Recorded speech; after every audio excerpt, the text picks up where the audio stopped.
Watch what the security camera at the Marriott Copley Place Hotel in Boston captured. A young woman stepped through the glass doors into the elegant lobby. Her name was Julissa Brisman. She was 25 years old. She adjusted her purse on her shoulder and walked with purpose across the polished floor. But Julissa wasn't alone. Near the elevator bank, a man stood waiting. He wore a dark baseball cap pulled low and a leather jacket. He appeared calm, unhurried. His posture suggested he belonged there, just another guest in an upscale hotel. But he wasn't looking at his phone. He wasn't checking the time. He was watching. Julissa moved toward the elevators. The man shifted his position slightly. Both of them entered the elevator area within moments of each other. The camera angle couldn't capture what happened next. Minutes passed. Then the same man walked back through the lobby. Alone, same dark cap, same leather jacket. He moved with the same calm confidence. No rush, no panic. He pushed through the doors and disappeared into the Boston night. Julissa never walked out. Later that night, the footage shows emergency responders rushing through the same lobby doors. Julysa Brisman had less than 30 minutes left to live from the moment she stepped into that hotel.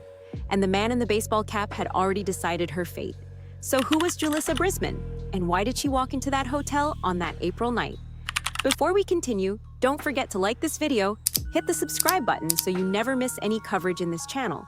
Police in Boston think they have caught the so-called Craigslist killer suspected of murdering one woman and attacking two others after allegedly luring them to hotels through the popular website. Julissa Brisman was a New Yorker through and through.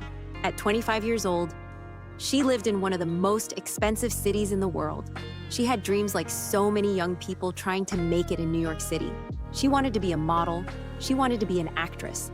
But more than that, Julissa was studying to become a substance abuse counselor. She genuinely wanted to help people. She wanted to work with those struggling with addiction, to guide them toward recovery. It was meaningful work, the kind that required education and training. But education costs money. Living in New York costs money. And like thousands of young people in expensive cities, Julissa needed a way to pay her bills while she pursued her goals. So she advertised massage services on Craigslist. For privacy and safety, she used different names online. Sometimes she was Morgan, sometimes Susie, sometimes Rachel. She wasn't careless about it. Julissa had a friend named Mary who helped her screen potential clients. Mary would receive the initial messages, check them out, and only then pass along Julissa's contact information. It was a system designed to keep her safe. Once or twice a month, Julissa traveled to Boston for work. She would book a room at an upscale hotel, post her advertisement, and see clients. It was routine. It paid the bills. It funded her real dreams. On April 13, 2009, Julissa boarded an Amtrak train from New York City, heading north to Boston. It was just another work trip. Nothing felt different. Nothing seemed dangerous. She checked into the Marriott Copley Place Hotel that evening and settled into her room. That night was quiet. She didn't get many responses to her advertisement, not much business. Just an ordinary evening in an ordinary hotel room. But the next day, April 14th, would be anything but ordinary. Because on that day, a message arrived that would lead Julissa Brisman to her death. On the morning of April 14th, Mary received an email in response to Julissa's Craigslist advertisement. The message came from a potential client who called himself Andy. The email was polite, professional even. Nothing about it raised any red flags.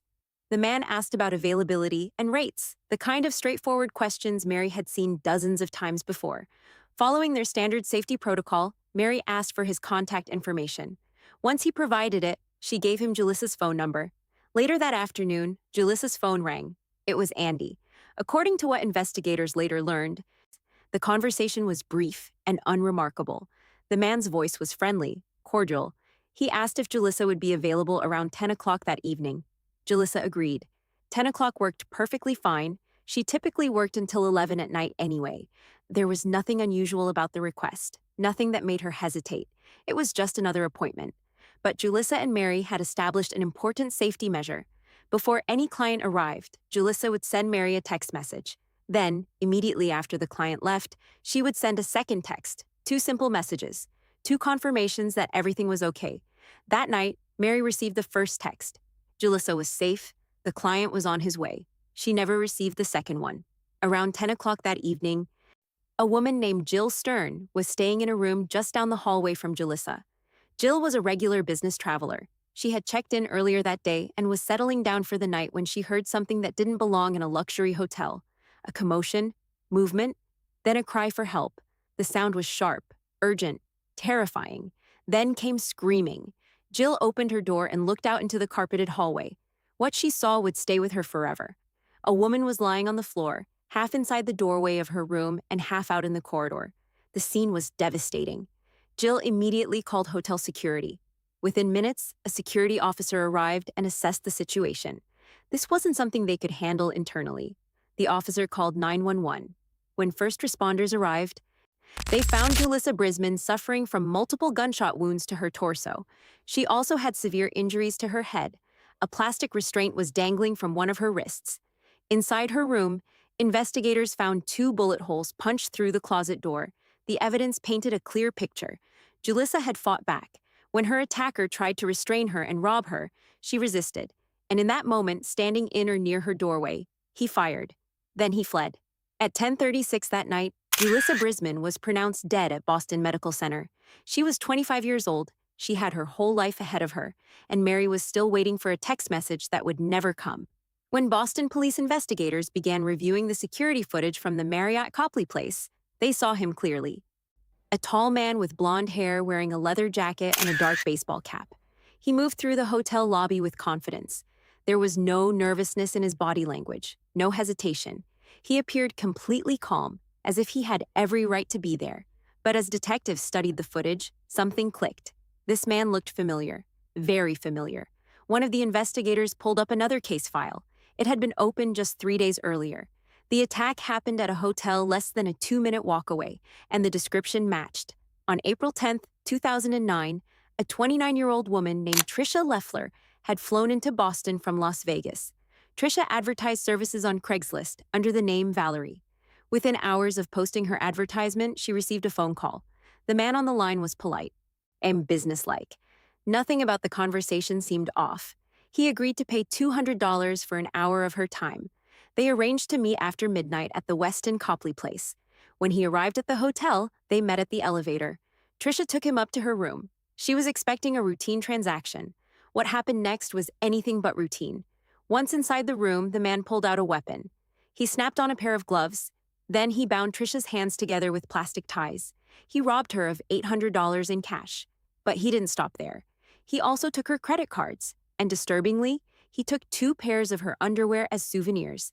He methodically erased his phone number from her call history. Then he placed tape over her mouth. Before leaving, he told Tricia he would wait 15 minutes until he got clear of the building. Then he would call hotel security to come help her. To remove the tape, he had to take off his gloves. That single action left behind a fingerprint, a critical mistake that would later come back to haunt him. Tricia called the police that very night. The next morning, detectives showed her grainy surveillance photos from the hotel's security cameras. She identified her attacker without hesitation. But then the trail went cold. Police had a description.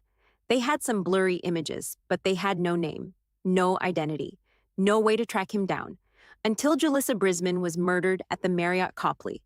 After Julissa's death, investigators immediately connected the cases. The similarities were impossible to ignore. Both victims had advertised services on Craigslist. Both were attacked in luxury hotels within walking distance of each other. Both were bound with plastic restraints. Both encountered a tall blonde man who showed no concern about being captured on surveillance cameras. When detectives showed Tricia the surveillance footage from Julissa's case, her confirmation was instant. Same guy. The man who robbed her could have easily killed her too. She had been a stone's throw away from becoming his first victim. This case gets even more disturbing. Stay with me. On April 16, 2009, just 2 days after Julissa's death, the attackers struck again. While Boston police were actively investigating, building their case, and reviewing evidence, he was already hunting his next victim. And a woman named Cynthia Melton checked into a Holiday Inn Express in Warwick, Rhode Island. Like Tricia and Julissa before her, Cynthia placed an advertisement on Craigslist, and like clockwork, she received a response. A man wanted to book an appointment for later that evening.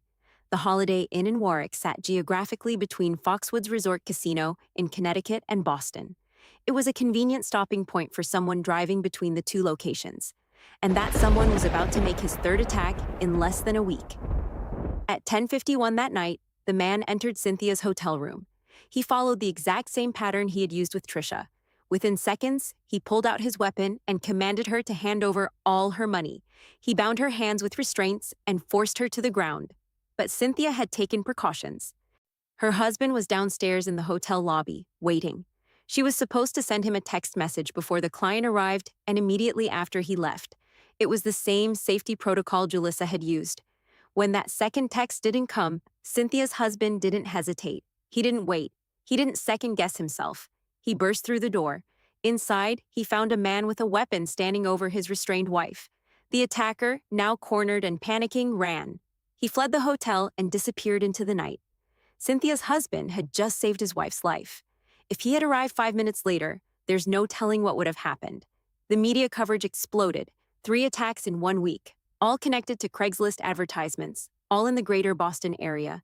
The story had everything the press loved: violence, mystery, on the emerging dangers of the internet age, and a predator who seemed unstoppable. News outlets began calling him the Craigslist killer, and the hunt to find him had just become a race against time. The Boston police had dubbed him the Craigslist killer, and the name stuck.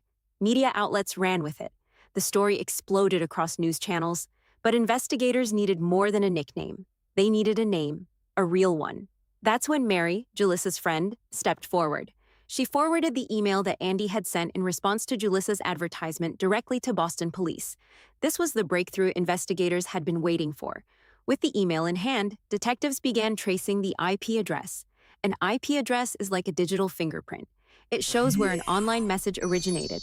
And back in 2009, most people weren't using VPNs or proxy servers to hide their locations. The average person had no idea their every click could be traced. This guy certainly didn't.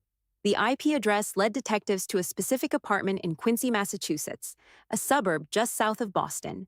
Meanwhile, investigators also retrieved phone records from Trisha Leffler's service provider. Remember how the attacker had carefully deleted his number from her phone? That didn't matter. The phone company still had complete records of every call made to and from Trisha's number. Within hours, they had his phone number. Everything was coming together. The police had surveillance images from 3 different hotels. They had an IP address that pinpointed a location. They had a phone number tied directly to the crimes, and all of it pointed to one address: High Point Circle in Quincy. The name associated with that address was Philip Markoff. Police immediately set up surveillance outside the apartment. They watched, they waited, and then they saw him. Philip left the building with an attractive woman at his side. This was his fiancée, Megan McAllister. The couple appeared happy, carefree, completely unbothered.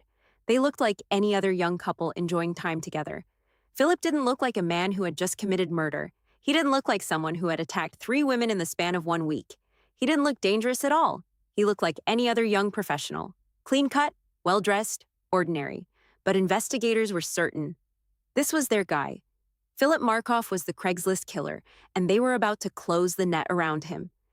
The only question now was when to move in. Because if Philip and Megan were packing up to leave town, the window to arrest him was closing fast. Philip Markoff was 23 years old. He was a second-year medical student at Boston University School of Medicine, one of the most prestigious programs in the country. By all accounts, he was on track to become a doctor. His future looked bright. Philip was born in 1986 in the small town of Sherrill, New York. He graduated high school in 2004 and enrolled at SUNY Albany as a pre-med student. In 2005, while volunteering at a hospital, he met a woman named Megan McAllister. They had been together ever since. By 2009, Philip and Megan were engaged. Their wedding was planned for August 14th, 2009. On just 4 months away, they had their whole lives mapped out in front of them. From the outside, Philip had everything. He was intelligent, he was educated, he had a loving fiancée and a promising career ahead of him. Former teachers and neighbors described him as polite and courteous. They called him the boy next door. He had been a member of the National Honor Society in high school. He played on the golf team and the bowling team. People remembered him as always smiling, always friendly, always good-natured. One former teacher said she thought Philip was just an ordinary, well-behaved student. When she learned about the accusations against him, she said she thought it must be some other Philip Markoff. It couldn't possibly be the young man she knew. So why was he doing this? Why was a medical student with everything going for him attacking women he met through Craigslist? What could possibly drive someone like Philip Markoff to rob, assault, and kill? Investigators didn't have time to answer those questions yet, because as they watched the apartment, they noticed something alarming. Philip and Megan were packing suitcases and backpacks. They were preparing to leave town. Maybe they were heading to their wedding venue. Maybe they were taking a trip. Either way, police couldn't let them get away. Detectives quickly contacted Tricia Leffler one more time. They needed a positive identification before making an arrest. They obtained Philip's student ID photo from Boston University and showed it to Tricia in New York. Working with an NYPD sergeant, they got the confirmation they needed. That's him. So that's definitely him. It was time to move. On April 20th, 2009, at 4:24 in the afternoon, Philip Markoff was driving south near Walpole, Massachusetts. He was approaching the state lines with Megan McAllister in the passenger seat. They had no idea that multiple law enforcement agencies were tracking their every move.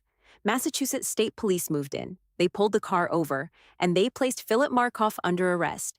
The date and time weren't lost on anyone. 4:20, April 20th, 4:20. The coincidence seemed almost too perfect for a case that had captivated the entire region. Philip was taken into custody without incident. He didn't resist. He didn't run. He simply complied as officers placed him in handcuffs and led him away. Megan watched in shock as her fiancé was arrested for murder. Inside the interrogation room, Philip sat across from Boston police detectives. His demeanor was calm but guarded. He didn't appear panicked. He didn't break down. He simply sat and waited. A detective began the interview by stating the date and time for the record. Then he explained why Philip was there. There had been a series of incidents, robberies, a homicide. Investigators had been following numerous leads, and Philip was a person of interest. They had some questions for him. Philip's response was immediate. "Can I get a lawyer then?" The detective asked if that was his decision. Did he want a lawyer rather than speaking with them? Philip said he didn't know where to get a lawyer from, but yes, he wanted one. The detective pressed forward anyway, asking Philip directly if he had anything to do with the first incident at the Westin Hotel. A woman had been robbed. Did Philip have anything to do with that? No, Philip answered. Throughout the interrogation, Philip claimed he didn't watch the news. He said he didn't read newspapers. He acted as though he had no idea what the detectives were talking about. When asked about Craigslist, about hotels in Rhode Island, about any involvement in the crimes, his answers were vague, evasive, sometimes contradictory. But Philip never confessed. He never admitted to anything. He simply repeated that he wanted a lawyer and denied any involvement. It didn't matter. Investigators didn't need a confession. They had something far more powerful. They had evidence, and what they found in Philip's apartment would seal his fate. When investigators searched Philip Markoff's apartment in Quincy, they found everything prosecutors would need for a conviction. The evidence was overwhelming. They found Tricia Leffler's stolen credit cards. They found her personal items, the ones taken from her hotel room during the robbery, and they found the weapon used in the attacks. But where Philip hid the weapon was almost too symbolic to believe. It was concealed inside a hollowed-out copy of a medical textbook. The book was called Gray's Anatomy. If this were a movie, audiences would roll their eyes at such obvious symbolism. But this was real life. And Philip Markoff, the medical student, had carved out the pages of an anatomy textbook to hide a gun. Investigators also found the same brand of plastic restraints used in all three attacks. According to reports, they discovered 60 pairs of plastic zip ties hidden under the bed Philip shared with Megan. 60 pairs, far more than anyone would need for any legitimate purpose. They found 16 pairs of women's underwear, souvenirs investigators believed taken from his victims. Tricia Leffler had reported that 2 pairs of her underwear were stolen. Now police knew why. The bullets recovered from the scene matched those that killed Julissa Brisman. The shoes Philip was wearing at the time of his arrest had Julissa's blood splattered on them. A fingerprint lifted from the wall of the Rhode Island hotel room matched Philip's. He had left it behind when he removed his gloves to take the tape off Cynthia Melton's mouth. Philip's laptop contained Craigslist correspondence with Julissa. The emails were still there, preserved in his digital history. Phone records confirmed that his personal cell phone was at the crime scenes. He hadn't used a burner phone. He hadn't tried to cover his tracks. He had simply used his own phone, as if he believed he would never get caught. The evidence was damning, undeniable.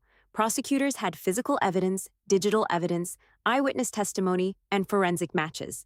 It was, as the district attorney would later say, a very strong case. Philip Markoff was formally charged with murder, armed robbery, and kidnapping. When he appeared in court, he pleaded not guilty to all charges. He stood there in his orange jumpsuit, expressionless, showing no emotion. It was a stark contrast to the photograph taken just 2 years earlier at his white coat ceremony for incoming medical students at Boston University. In that photo, he was smiling broadly, full of promise and potential. Boston University immediately suspended him. His medical career was over, his wedding was called off, and his perfect life had completely unraveled. Initially, Megan McAllister stood by Philip. She sent an impassioned email to the Boston Herald defending the man she loved. In the message, she called Philip a beautiful man inside and out.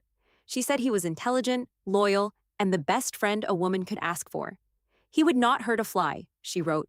Megan accused the Boston police of trying to make money from the case. She insisted that Philip was innocent and that the accusations were false. "I will stand by Philip as I know he is innocent," she declared. "I love him now and always will."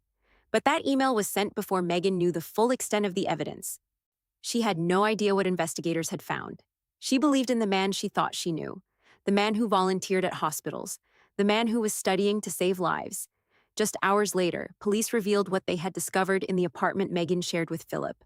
The weapon, the restraints, the stolen credit cards and personal items, the 16 pairs of women's underwear hidden away like trophies, the hollowed-out textbook, the 60 pairs of plastic zip ties under their bed. Megan's world shattered. The wedding, planned for August 14, 2009, was called off. The beachfront ceremony would never happen. The life they had planned together was gone. In June of 2009, Megan visited Philip one final time in prison. When she left that day, their engagement was officially over. She told her lawyer she needed to move on with her life. She needed to leave Philip Markoff behind. Megan McAllister had been with Philip since 2005, 4 years together, and in all that time, she never suspected the man sleeping beside her was capable of such violence. She never knew about the double life he was leading. She never saw the darkness hiding beneath the surface. Everyone asked the same question. Why did Philip do it? Online searches revealed a username linked to Philip on several adult websites. Sites like passion.com, alt.com, and Extreme Restraints. Was Philip leading a secret double life that Megan knew nothing about? Investigators theorized he might have had gambling debts. Philip was known to frequent Foxwoods Resort Casino in Connecticut. A gambling addiction could explain a desperate need for quick cash, but that theory was never fully proven. District Attorney Dan Conley stated publicly that their theory was simple. Philip Markoff was preying on young women advertising their services on Craigslist for robbery. But robbery doesn't fully explain the collection of souvenirs. It doesn't explain the carefully planned attacks or the choice of vulnerable victims. It doesn't explain the apparent lack of remorse. Some investigators theorized he targeted service providers because he believed they wouldn't report crimes to police. Others thought he was a serial offender whose pattern would have escalated if he hadn't been caught. Philip's trial was scheduled for March of 2011. Prosecutors were ready. The evidence was overwhelming. But Philip Markoff never made it to trial. Philip made several attempts on his own life while incarcerated. 3 days after his arrest, guards found evidence of a failed attempt. He tried again the day after Megan broke up with him. He tried once more on what would have been his wedding day, August 14, 2009. Each time, prison officials intervened and placed him under closer supervision. But Philip was determined. On August 15, 2010, exactly 1 year and 1 day after his wedding was supposed to happen, and 7 months before his trial was scheduled to begin, Philip succeeded. According to authorities, he made a scalpel from a pen and a piece of metal. He inflicted wounds to his neck, arms, wrists, and ankles. He cut his carotid artery. He covered his head with a plastic bag. He took measures to ensure he wouldn't be heard or saved. As his life faded on the floor of his cell, Philip used his own blood to write on the wall. He wrote Megan and Pocket, their pet name for each other. Photos of Megan and Philip together lay scattered around his body. Philip's death meant he never faced trial. No jury ever heard the evidence. No judge ever pronounced a sentence. Julissa's family never got their day in court. On September 16, 2010, prosecutors formally dropped all charges. There was no one left to prosecute. Carmen Guzman, Julissa's mother, spoke through a Spanish interpreter at a memorial ceremony. She called Philip a monster who can never escape God's justice. "He destroyed my life and that of my family," she said. "I curse the day, the hour, and the minute that Philip Markoff picked my daughter as his next victim. The family was frustrated they couldn't confront him. District Attorney Dan Conley said they were robbed of the opportunity to have him held accountable in a court of law. Conley planned to publicly release evidence within weeks. He hoped it would bring some satisfaction to the family and show the public the compelling, very strong case prosecutors had built. Carmen Guzman said she was shocked that Philip was a medical student. She had also studied medicine. She couldn't understand why anyone in a field designed to help people would cause so much pain. The case changed how people viewed online marketplaces and personal safety. Craigslist removed its adult services section entirely under pressure from law enforcement and advocacy groups. Julissa's case highlighted the dangers faced by independent service providers working in an industry where violence is common but rarely prosecuted. Victims often don't report crimes for fear of legal consequences or social stigma. The case sparked conversations about the double lives people lead in the internet era, where anonymity and distance enable behaviors that would be impossible in face-to-face communities. Julissa's family announced the creation of a foundation in her name, dedicated to helping girls and young women. According to reports, a Craigslist attorney contacted the family about helping support the foundation. Julissa was honored at Boston's Garden of Peace, a memorial for nearly 700 homicide victims. She was memorialized with an engraved stone near the Massachusetts State House, along with 34 other homicide victims from that year. Her mother wanted the world to remember that Julissa wasn't just a headline. She was a daughter. She had dreams. She wanted to help people struggling with addiction. Her life mattered. 3 women crossed paths with a predator. Only 2 survived to tell the tale. Julissa had safety measures in place. Her friend Mary screened clients. They had a text protocol. But when Julissa didn't send that second text, it was already too late. Philip's mistakes led to his identification. He used his personal phone. He didn't disguise himself. He left a digital trail, but his capture came too late for Julissa. This case reminds us that danger can hide behind any facade. A clean-cut medical student, a polite voice on the phone. A professional demeanor, none of it mattered. Philip Markoff fooled everyone, including the woman who loved him. What drove Philip Markoff died with him in that jail cell.